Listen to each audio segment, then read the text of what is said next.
Hello guys! Gusto ko lang i-share sa inyo yung aking pagpapa-eyelash lifting dito sa Abu Dhabi, UAE. Ayan, para hindi na ako laging magko-curl at pwede na rin hindi siya lagyan ng mascara every time, every day. Ayan, try natin magpa-eyelash lift para woke up like this lang, naka-curl na agad yung eyelash mo. Ayan nga guys, pinapikit na ako at nilagyan niya ng mga tape yung mga eye bags ko, siguro para hindi gumalaw.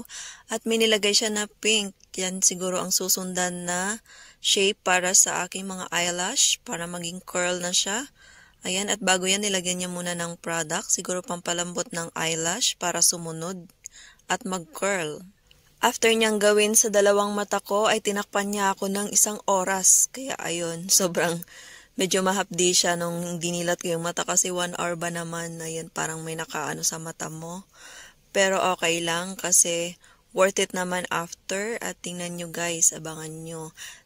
Maglalas nga pala siya ng mga around 1 month. Medyo ingatan nyo lang siya sa paghihilamos. Thank you guys for watching. Please heart and share my video if you like this video. Thank you so much. Bye.